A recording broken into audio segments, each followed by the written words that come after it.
Rajasthan. We are here presentation of Chetan. Now team introduction. Myself Pawan. Myself Suresh. Myself Pankaj. Myself Geeta. Myself Bhavna. Myself Pooja. My team facilitator Mr. Neeraj Tomar and coordinator Mr. Pradeep Sharma ji. Circle information. Project by date 28/6/2030. Project number 4. meeting day and time. Every Monday 3 to 4 p.m. Area. Jagat Maulik Group. Attendance 100%. Our customer. Maulik Limited. सबसे पहले हमारी team ने अपने working area में आने वाली सभी programmes को लिस्ट आउट किया और उन्हें एबीसी कैटेगरी में डिवाइड किया। जहां हमने देखा ए कैटेगरी में Solar problem. और बी कैटेगरी में और सी कैटेगरी में दो प्रॉब्लम्स निकलकर सामने आई। A, B, C कैटेगरी होती क्या है? A कैटेगरी की वो प्रॉब्लम खुद सॉल्व कर सकते हैं और B कैटेगरी की वो प्रॉब्लम जिसमें हमारे पॉइंट हम सॉल्व करते हैं। और सी कैटेगरी में वो प्रॉब्लम्स होती है जिन्हें सॉल्व करने के लिए हमें मैनेजमेंट के रोल की आवश्यकता होती है। इस प्रकार A कैटेगरी की समस्या को लिस्ट आउट किया और QCDDMSES को ध्यान में रखते हुए पोस्ट को आधार मानकर रैंकिंग किया और हमने पाया grey bundle front Y axle में सबसे अधिक रिजेक्शन हो रहा है। अतः हमारी टीम ने इसी पे कार्य करने का निर्णय लिया और हमारा प्रोजेक्ट टाइटल बना grey pedal front Y axle में होने वाले रिजेक्शन को कम करेंगे। सुरेश जी, रिजेक्शन होता क्या है? वह पार्ट जो हमारा सेट स्टैंडर्ड पैरामीटर को मीट नहीं करता वह पार्ट रिजेक्ट कहलाता है। उसके बाद हमारी टीम ने grey bundle front Y axle में होने वाले रिजेक्शन पीपीएम का लास्ट 6 मंथ का डाटा लिया और हमने पाया हमारा एवरेज पीपीएम 24,906 है जो कि हमारे स्टैंडर्ड से कहीं अधिक था। ग्रे बंडल में किस डिवाइस का कितना कंट्रीब्यूशन है इसे जानने के लिए हमने QC के बहुमूल्य टूल पैरेटो चार्ट का यूज किया और हमने पाया कि सी कुमार को एयर बबल की प्रॉब्लम लगभग 80% कंट्रीब्यूट कर रहा है। अतः हमने इसमें कार्य करने का निर्णय लिया। जैसा कि हम सभी जानते हैं आज का दौर हार्ड वर्क नहीं स्मार्ट वर्क का है। उसी को ध्यान में रखते हुए हमारी टीम ने अपने टारगेट को भी स्मार्ट तरीके से सेट किया हुआ है। जिस जैसे में S for specific, M for measurable, A for achievable, R for realistic, T for Tangible। इसी को ध्यान में रखते हुए हमारा जो पीपीएम 24,906 आ रहा है उसको 50% कम करके 12,353 पे लाने का लक्ष्य निर्धारित किया। ओह नो, इतना रिजेक्शन! गीता, ये तो कस्टमर एंड तक भी जा सकता है और कस्टमर एंड तक जाएगा तो क्या होगा? अरे नहीं पूजा, अगर ये पार्ट हमारा कस्टमर एंड पे चला जाएगा तो गाड़ी में संभल नहीं होगा। गाड़ी में संभल नहीं होगा तो कस्टमर की लाइन रुक सकती है। कस्टमर की लाइन रुक जाएगी तो हमारी कंपनी में भारी पेनल्टी भी लग सकती है। अरे नहीं गीता, अभी तक कस्टमर एंड तो गया ही नहीं क्योंकि हमने इसको इन हाउस पकड़ा है और इसमें कार्य करना भी स्टार्ट कर दिया। आइए मैं आपको grey pedal front Y axle के एप्लीकेशन के बारे में बताता हूँ। Grey pedal front Y axle injection moulding में गैस मोल्डिंग द्वारा बनाया गया प्लास्टिक का वह पार्ट है जो कि मारुति कार द्वारा बनाई गई ब्रेज आके डोर में असेंबल होता है जो कि डोर को open and close and window को अप एंड डाउन का कार्य करता है। इसके बाद हमारी टीम ने क्वालिटी के प्रोजेक्ट को समय से पूरा करने के लिए एक एक्टिविटी प्लान बनाया और QC के 12 स्टेपों को ध्यान में रखते हुए क्वालिटी सेंटर स्टार्ट किया। आइए अब हम इंजेक्शन मोल्डिंग के प्रोसेस फ्लो को भी समझ लेते हैं। सबसे पहले हमें पीपीसी से प्लान मिलता है, उसके बाद स्टार्ट से रॉ मटेरियल इशू करते हैं, उसके बाद मोड लोडिंग करते हैं, उसके बाद प्रोसेस पैरामीटर सेट करते हैं, उसके बाद एफपीए ऊपर करते हैं और 5 प्रोडक्शन रनिंग कर देते हैं और हमारा प्रॉब्लमेटिक एरिया है ड्यूरिंग प्रोडक्शन। उसके बाद हमारी टीम ने डाटा का एनालाइज करना शुरू किया और हमने पाया कि shift wise production no, operator wise production no, shift wise man power data no, day wise man power cycle time no, day wise reaction data no, और shift wise hold LPM. No, उसके बाद sink mark के सभी possible coach को जानने के लिए हमारी टीम ने बनाया और हमने पाया कि मटेरियल में 2 कोड, मेन पावर में 3 कोड, मशीन में 3 कोड और मेथड में 4 कोड। ऐसा ही हमने एक डबल के लिए भी किया है। इसके बाद हमारी टीम ने CFT के साथ सभी सब कोड्स को वन बाय वन वैलिडेशन करना स्टार्ट किया। जो कोड हमारे स्टैंडर्ड प्रोसेस के अनुसार मिले उसे इनवैलिड और जो कोड हमारे स्टैंडर्ड प्रोसेस के अनुसार नहीं मिले उसे वैलिड किया। सब कोड नंबर 1 ऑपरेटर अवेयरनेस का वैलिडेशन करने के लिए हमारी टीम मशीन पर गई और ऑपरेटर का स्किल टेस्ट लिया तो हमारे सभी ऑपरेटर स्किल्ड थे। So this code is invalid. Subcode number 2 का वैलिडेशन करने के लिए हमारी टीम मशीन पर गई और ऑपरेटर से डिस्कस करने में पाया उसे हेल्थ एंड फैटिग की कोई समस्या नहीं है। सो दिस कोड इज सब कोड नंबर 3 मटेरियल डिग्रेड को वैलिडेट करने के लिए हमारी टीम ने मशीन पर गया क्या और मशीन का वैलिडेटेबल चेक किया। 10 पर एजेंसी ओपन था। सो दिस कोड इज इनवैलिड। उसके बाद सबको नंबर 4 का वैलिडेशन करने के लिए हमारी टीम मशीन पर गई तो थर्मोग्राफी कैमरे में मोड के कोर और कैविटी का टेम्परेचर चेक किया तो हमने देखा कि हमारे मोड के कोर और कैविटी का टेम्परेचर हमारे स्टैंडर्ड सेट टेम्परेचर से ज्यादा आ रहा है। So this code is valid. उसके बाद हमारी टीम मशीन पे गई और एयर इंडक्टर को हमने जब चेक किया तो हमने पाया कि हमारे मोड के कोर और कैविटी का जो एयर बैंड है और लोअर टॉलरेंस में कुछ हो गया है और ब्लॉक हो गया है। So this cause is valid. समस्या तो हमें पता चल गई, समस्याओं के जड़ तक कैसे जाए, समस्याओं के जड़ तक जाने के लिए हमारी टीम ने QC की इम्पोर्टेंट टेक्निक वाई का यूज किया, और जिसमें हमारा पहला वैलिड क्वेश्चन था मोल्ड का टेम्परेचर हाई हो रहा था। मोल्ड का टेम्परेचर हाई क्यों हो रहा था? क्योंकि हमारे मोल्ड में वाटर कूलिंग इफेक्टिव नहीं था। मोल्ड में वाटर कूलिंग इफेक्टिव क्यों नहीं था? क्योंकि मोल्ड में वाटर सर्कुलेशन फ्री फ्लो नहीं था। मोल्ड में वाटर सर्कुलेशन फ्री फ्लो क्यों नहीं था? क्योंकि हमारे मोल्ड में लूप ज्यादा था। मोल्ड में लूप ज्यादा क्यों था? क्योंकि हमारे मोल्ड में आउटलेट इनलेट की संख्या कम था।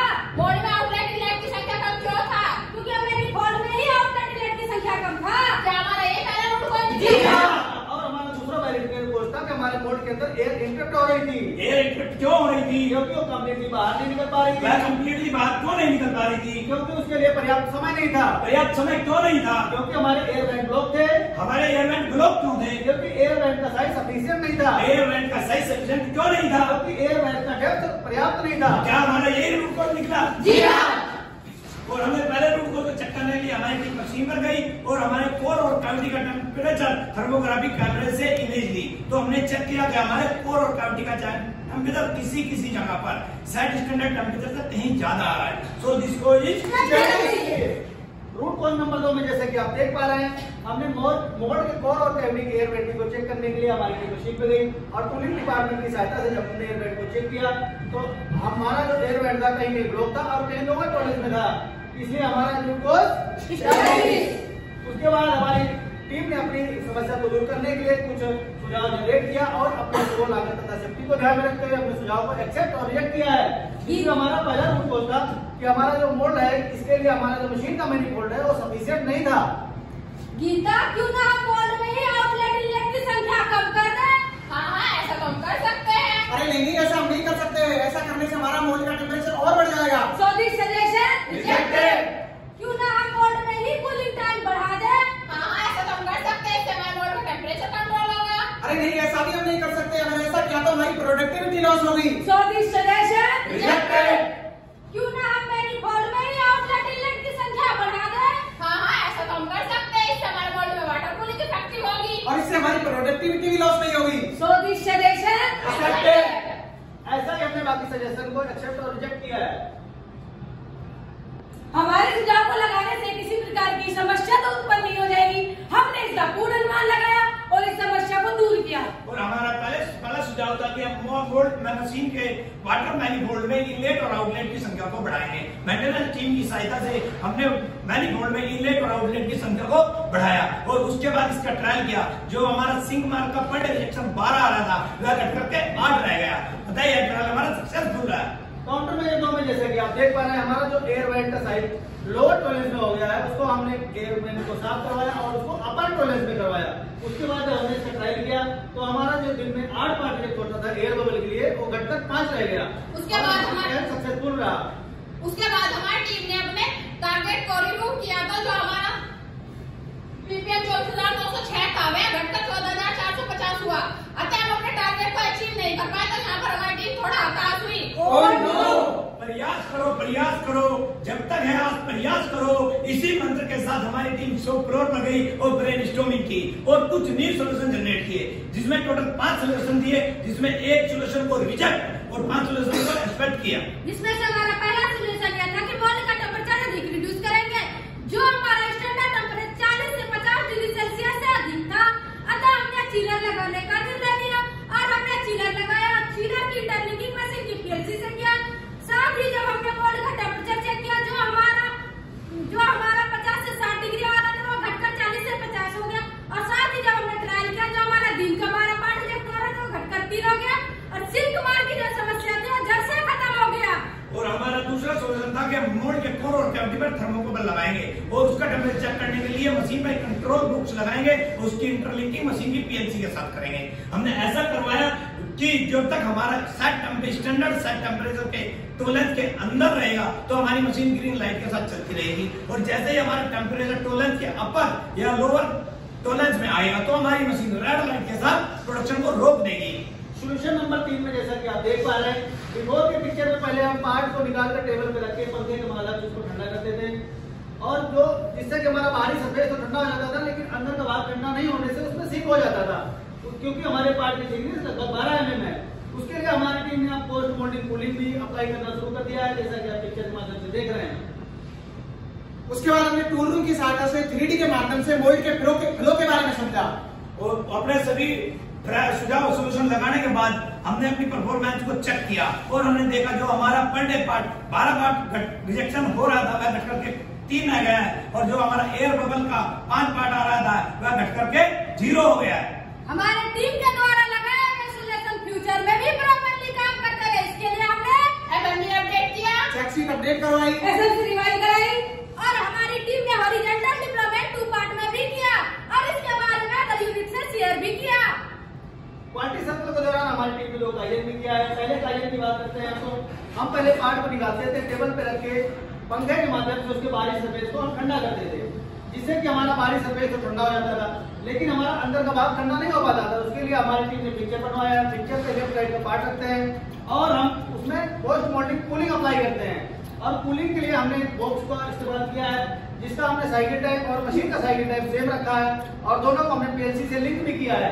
अगर हमारा ऑपरेटर किसी प्रकार से कूलिंग नहीं लगाता है तो हमारी मशीन तुरंत खड़ी हो जाती है, जो कि अपने आप में काम कर रही है। और दूसरे कायदे में आप जैसा कि चित्र के माध्यम से देख रहे हैं, ऑपरेटर हमारा मशीन को मैनुअल चलाता था, जिससे हमारे साइकिल टाइम का वेरिएशन आता था और ऑपरेटर की फटीग समस्या रहती थी। तो उसके बाद हमारी टीम ने इन हाउस एक EOT बनवाया और मशीन पर रोबोट को चालू किया, जिससे हमारा मैनुअल जो साइकिल टाइम का वेरिएशन आ रहा था वो खत्म हो गया और ऑपरेटर की फटीग वाली समस्या भी जड़ से खत्म हो गई। अब हमारी टीम ने अपने सेट किए गए टारगेट को चेक किया तो हमारा PPM 24,906 था, जो घटाकर हमने अपने सेट टारगेट से भी बहुत कम 7,840 किया। और अब हम ग्रेफ अंडरफ्रंट वाई-एक्स में होने वाले PPM को लगातार QC से पहले, QC के दौरान, QC के बाद की स्थिति को दिखा रहे हैं। अतः हम कह सकते हैं हमारी टीम ने यहाँ पर अपने टारगेट को अचीव किया। ये हमारा बाद एक्टिविटी प्लान है जो कि हमने समय से पूरा किया है। क्वालिटी सर्कल को पूरा करने से हमारी टीम को 2 प्रकार का लाभ भी हुआ। अगर हम टेंजिबल बेनिफिट की बात करें तो हमारा जो महीने का सेविंग है वो 46,956 रुपए की होती है, और हमने कुछ इसमें इन्वेस्टमेंट भी किया है तो 80,325 रुपए का, जिसको हमने पिक्चर बनाने के लिए और चिलर को परचेज करने में लगाया है। अगर हम नेट सेविंग की बात करें तो हमारी जो नेट एनुअल सेविंग है वो 55,58,862 रुपए की इसको बचत होती है, और हमने इसको फाइनेंस डिपार्टमेंट से वेरीफाई भी कराया है। इंटेंजिबल की बात करें तो हमारी डिलीवरी ऑन टाइम रही, कस्टमर सेटिस्फाइड हुआ, स्किल इंप्रूवमेंट हुई, डेवलपमेंट हुआ, मोरल इम्प्रूव हुआ, और हमारे सर्कल को पूरा करने से हमारी मैनेजमेंट भी खुश हुई है और हमने अप्रिशिएट भी किया है। ये हमने QC के दौरान कुछ टूल और टेक्निक का यूज किया है, इस प्रकार किया है जैसे ब्रेनस्टॉर्मिंग, ABC एनालिसिस, 5WNH, बाल ग्राफ, चेक शीट और लाइन ग्राफ इत्यादि, और यह हमारी टीम द्वारा कुछ अचीवमेंट है। हमारे क्वालिटी सर्कल की कुछ की पॉइंट है जो इस प्रकार से है, जैसा कि हम सभी जानते हैं क्वालिटी सर्कल कंटिन्यू चलने वाली जर्नी है। इस चीज को ध्यान में रखते हुए हमारा जो नेक्स्ट प्रोजेक्ट है कि हमारा जो मोड चेंज में समय अधिक लग रहा है उसको हम कम करेंगे। धन्यवाद। आपके प्रश्न और सुझाव सादर आमंत्रित है।